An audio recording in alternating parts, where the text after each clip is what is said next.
Hi, English 112. I have had several questions about the rhetorical appeals, especially in relation to your article you need to read about the myth of the helicopter parent. So what I wanted to do is I just wanted to kind of go ahead and give you a little bit of information to maybe help explain the appeals better so that you would be able to find them and locate them in the story. So if you look at the upper left hand, I guess your sides are the same as mine. I'm not sure. Let me know if they're not. If you look at the upper left hand column, we have logos or rational appeal. Now, this is the appeal that to me is the strongest when you are trying to convince somebody of something. So it is using facts, statistics, data, specific examples to prove your point. It's the reasoning that you use.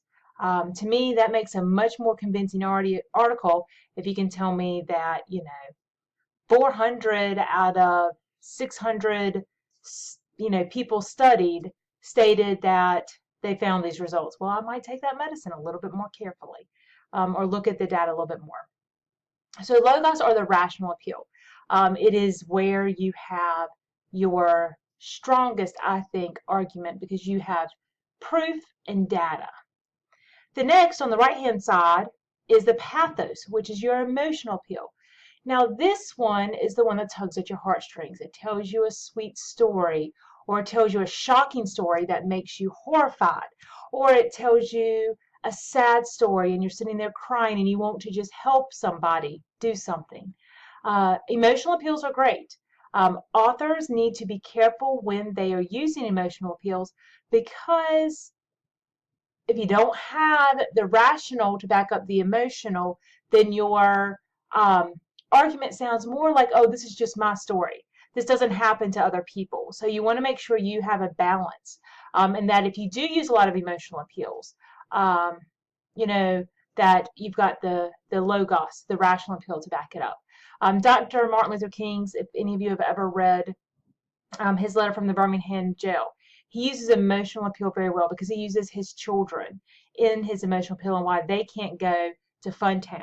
And any parent reading that article, whether it's today or in the 60s when it was written, will be like, what do you mean my kids can't go to Funtown? I want my kids to go to Funtown. So he used that emotional appeal to back up his rational appeal about desegregation and how all of us are created equal regardless of what tone our skin is. So emotional appeal has its place in an argument. You just have to be very careful when using it to make sure you don't rely too heavily on it. Or that another author doesn't rely too heavily on it because you don't want to base your argument on someone else's emotional appeal. The bottom one in the middle is your ethos. It's your ability. It's the appeal to trust and credibility. Now, this allows you to know that the author or whoever you're reading is trustworthy, that they're a credible source. Sometimes you will find that in the article or the research that you're reading. For instance, I'll go back to Martin Luther King's letter to Birmingham jail. He states his profession. And so as a minister, as a civil rights activist, we know that we can believe what he says. Sometimes it's not written explicitly in the article or the research that you're reading. If you look on page 316 in your textbook, Susan, excuse me, Whitbourne, it gives a brief bio. And so you can read that and determine whether or not you believe that she's a trustworthy author based on the research that she's done and who she's affiliated with. Sometimes you will find research and there's nothing there, just the person's name. And so you may ask yourself, well, how do I go about determining whether that person is credible or not? Well, you can determine their ethos by, is the source that the article is published in, is that a reliable source? If you have Joe Blow and he published an article in the Inquirer, I'm going to say that's not a very reliable article.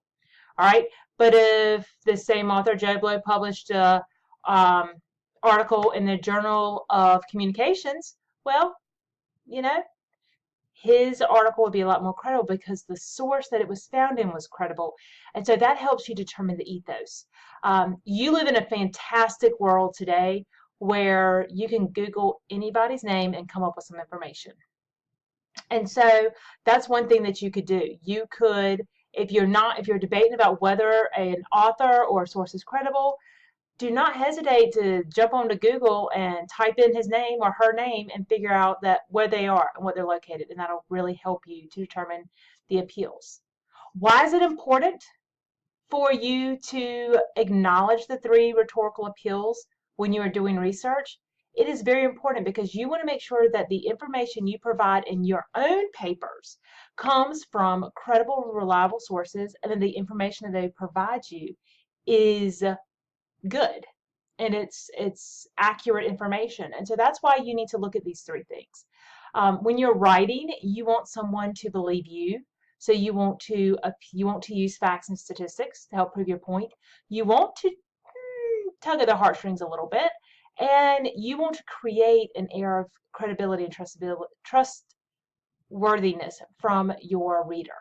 So these are great. You need to look at these three things when you are looking at other people's research, as well as when you are looking and writing your own papers. I hope this little video helped explain the appeals a little bit better. If not, shoot me an email and we will try to clear it up some more. Thanks, guys. Have a great day.